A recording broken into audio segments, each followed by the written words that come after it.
നമുക്കങ്ങനെ കാണാൻ കൊതിയാവുന്നുണ്ടോ? അള്ളാഹുവിനെ കാണണമെന്ന്, അള്ളാഹുവിനെ കാണുമോ എന്ന് പേടിയുണ്ടോ?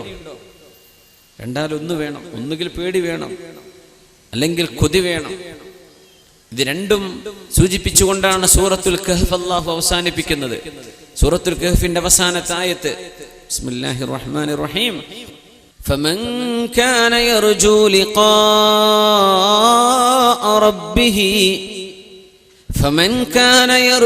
لقاء ربه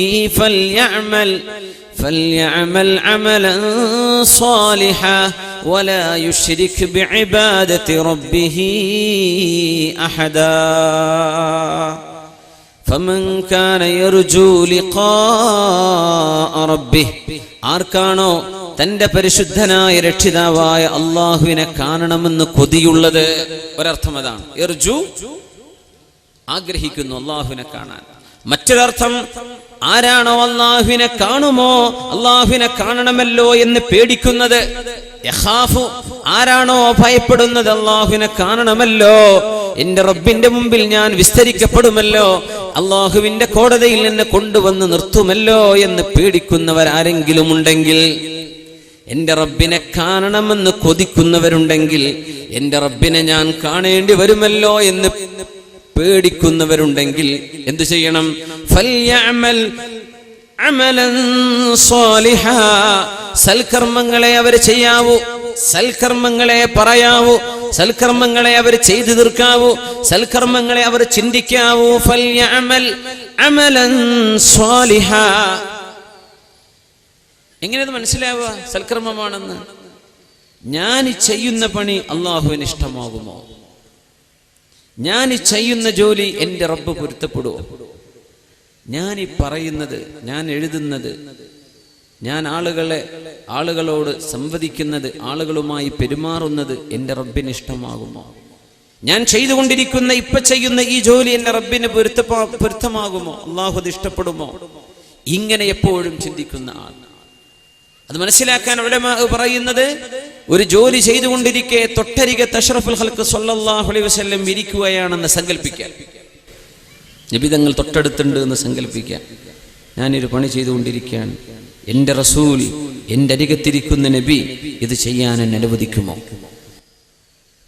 എൻ്റെ നബി ഞാനിത് ചെയ്യുന്നത് കണ്ടാൽ നബി ചിരിക്കുമോ? അതല്ല നബി തങ്ങൾ ദേഷ്യപ്പെടുമോ? എൻ്റെ നബി എൻ്റെ കൂടെയുണ്ടെങ്കിൽ എൻ്റെ ഹബീബിന് ഇത് പൊരുത്തമാകുമോ ഇല്ലയോ? ഇത് ചിന്തിച്ചാൽ ഖൈറും ശർറും മനസ്സിലാവും, തെറ്റും ശരിയും മനസ്സിലാവുമെന്നാണ്.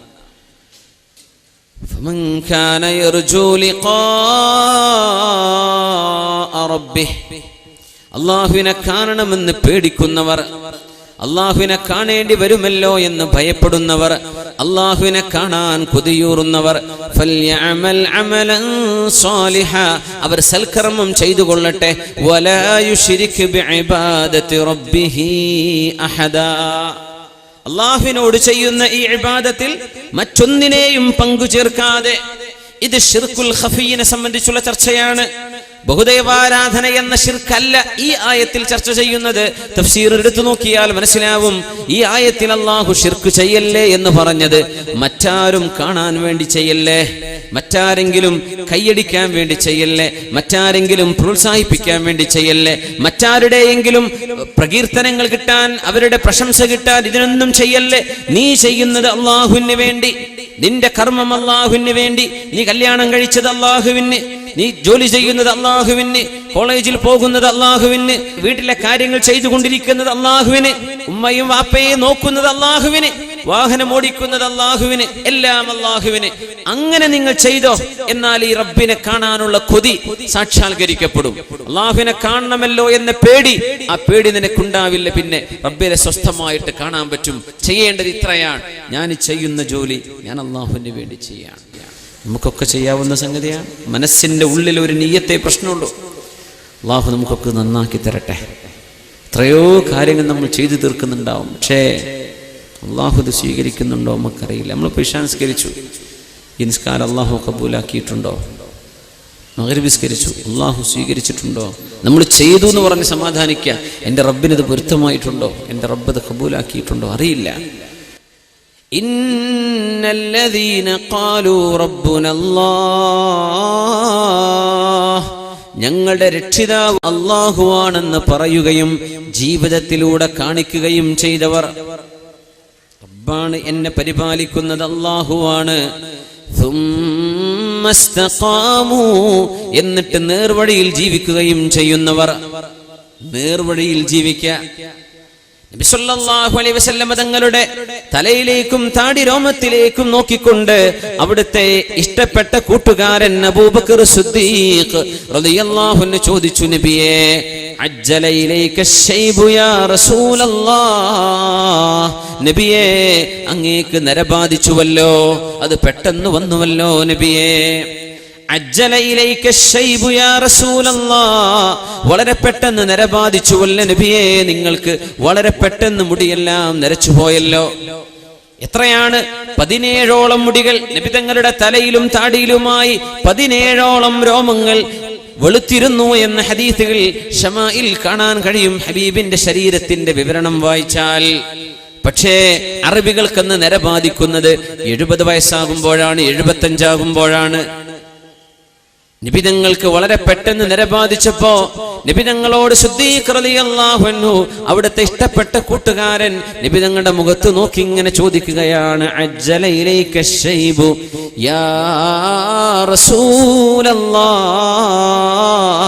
നബിയേ, വല്ലാതെ നരബാധിച്ചുവല്ലോ, വളരെ പെട്ടെന്ന് നരവന്നുവല്ലോ.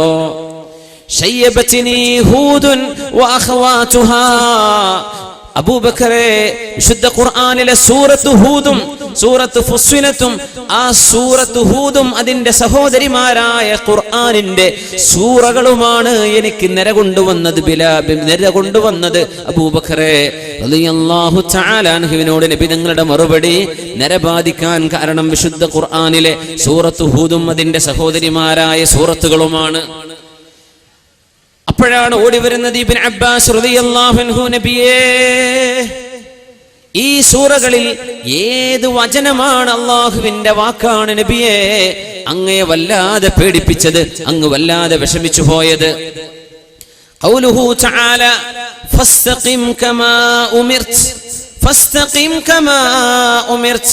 ഇബ്നു അബ്ബാസ് റളിയല്ലാഹു അൻഹുവിന്റെ ചോദ്യം, നബിയെ, സൂറത്ത് ഹൂദിൽ നിന്നും അതിന്റെ സഹോദരിമാരായ സൂറകളിൽ നിന്നും അല്ലാഹുവിന്റെ ഏത് വചനം കേട്ടപ്പോഴാണ് അങ്ങേക്ക് നരബാധിച്ചത്, അങ്ങയെ വിഷമിപ്പിച്ചത്, അങ്ങ് സങ്കടപ്പെട്ടത്, അങ്ങ് ഇത്രക്ക് ക്ഷീണിക്കാൻ കാരണം? ഖൗലുഹു തആല, അല്ലാഹുവിന്റെ വാക്കാണ്, അല്ലാഹുവിന്റെ വചനമാണ്. ഫസ്തഖിം കമാ ഉമിർത, എങ്ങനെയാണോ നബിയെ നിങ്ങളോട് നേർവഴിയിൽ ജീവിക്കണമെന്ന് പറഞ്ഞത്, അങ്ങനെ നേർവഴിയിൽ കൃത്യമായും ജീവിക്കണം കേട്ടോ. ഫസ്തഖിം കമാ ഉമിർത, പറഞ്ഞ പോലെ നേർക്ക് പോകണം, പറഞ്ഞ പോലെ നേർക്ക് നേരെ ജീവിക്കണം എന്ന അല്ലാഹുവിന്റെ വചനം അത് താങ്ങാൻ കഴിഞ്ഞില്ല അബൂബക്കറെ. അത് ഓർത്തുകൊണ്ട് ഞാൻ വിഷമത്തിലാണ്. അല്ലാഹു ആ പറഞ്ഞ പോലെ എന്നെ കൊണ്ട് സാധ്യമായിട്ടുണ്ടോ? ആരായി പറയുന്നത്? അഫ്ദലു റസൂലായ മുഹമ്മദ് മുസ്തഫ, സയ്യിദുൽ കൗനൈനിയായ മുഹമ്മദ് മുസ്തഫ. വഫാത്താകുന്ന നേരത്ത് ഓരോരുത്തരും പറയേണ്ടത് ലാ ഇലാഹ ഇല്ലല്ലാഹ് എന്നാണെങ്കിൽ ഫിർ റഫീഖിൽ അലാ, അല്ലാഹുമ്മ റഫീഖൽ അലാ, അല്ലാഹുമ്മ റഫീഖൽ അലാ.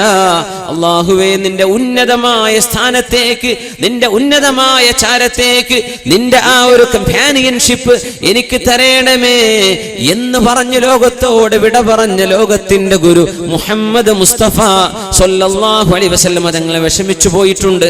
അല്ലാഹ് പറഞ്ഞ പോലെ തന്നെയാണോ ഞാൻ ജീവിക്കുന്നത്?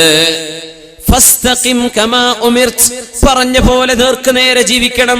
ഇസ്തഖിം സുമ്മസ്തഖാമു, അല്ലാഹുവാണ് രക്ഷിതാവെന്ന് പറയുകയും നേർവഴിയിൽ ജീവിക്കുകയും ചെയ്തവർ നേർവഴിയിൽ ജീവിക്കണേ എന്ന അല്ലാഹുവിന്റെ വാക്കുകൊണ്ടാണ് നിബിതങ്ങൾക്ക് താടിരോമങ്ങളിൽ തലയിൽ നരബാധിച്ചതെന്ന് മഹാനായ അഷ്റഫുൽ ഖൽഖ് തന്നെ സ്വല്ലല്ലാഹു അലൈഹി വസല്ലം. നമ്മളൊക്കെ എന്തൊരു റാഹത്തിലാ, നമ്മളിപ്പോ നേർവഴിയിൽ ഇങ്ങനെ പോയാൽ സ്വർഗത്തിലെന്നൊക്കെ വിചാരം. അള്ളാഹു നമ്മൾ അങ്ങോട്ട് എത്തിച്ചു തരട്ടെ എന്ന് നമുക്ക് ദുആ ചെയ്യണം. അള്ളാഹു നമ്മെ വിജയിപ്പിച്ചു തരട്ടെ, അള്ളാഹു നമ്മെ സഹായിച്ചു തരട്ടെ. ആമീൻ യാ റബ്ബൽ ആലമീൻ.